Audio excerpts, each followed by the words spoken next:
ఆయన సంకటహర చతుర్థి వ్రతాన్ని ఇక్కడ చేసుకున్న వాళ్ళందరినీ కూడా అనుగ్రహిస్తాను అని చెప్పి ప్రకటిస్తున్నాడు అనడానికి ఆయన వ్యక్తమైన విశేషమే పరమతార్కాణం.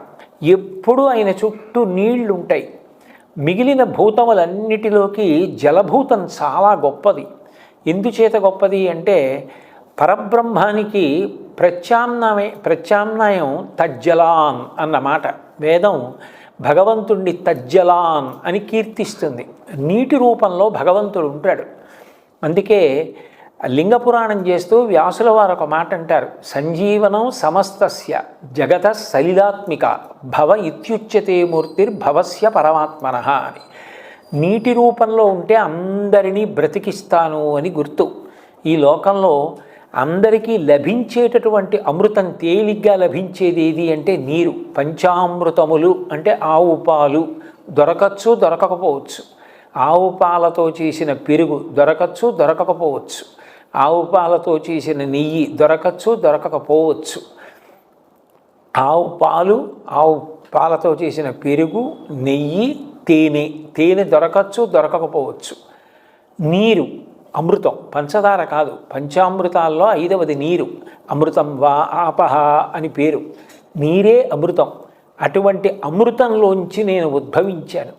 ఈ నీటిలో నేనున్నాను అన్న మాటకు అర్థం ఏమిటి అంటే లోకములనన్నిటినీ కూడా బ్రతికింపచేస్తాను.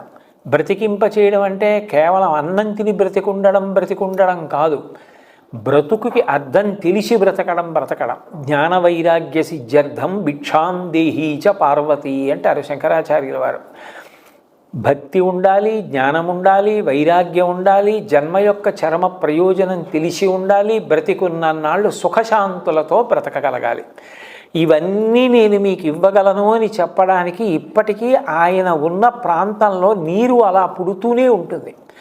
మీరు జాగ్రత్తగా పరిశీలిస్తే చిన్న చిన్న పువ్వులు ఆయన పాదాల మీద పూజ చేసినవి ఆయన యొక్క కూర్చున్న స్థానం నుండి ఉద్భవించినటువంటి ఆ జలాలలో మెల్లిగా ప్రయాణం చేసి వెళ్ళడం కనబడుతుంది. అంటే నీటిలో ఉన్నటువంటి వినాయక స్వరూపం. ఇంత గొప్ప క్షేత్రం యావత్ భారతంలో ఎక్కడ లభిస్తుంది? మన అదృష్టం. అంత కూతవేటు దూరంలో ఉన్నాం. ఇటువంటి క్షేత్రానికి వచ్చి స్వామిని దర్శించుకోవడం, స్వామిని సేవించడం, అందున బుధవారం నాడు రాగలగడం, విశేషించి సహస్రనామార్చన వంటి కార్యక్రమాల్లో ప్రాతకాలమునందు పాల్గొనగలగడం, సంకటహర చతుర్థి వంటి వ్రతాల్లో పాల్గొని మనుష్య జన్మకు ఏ క్లేశం లేకుండా సుఖ సంతోషాలతో జీవించి భగవంతుని యొక్క పాదారవిందముల యందు నిరతిశయ ప్రీతి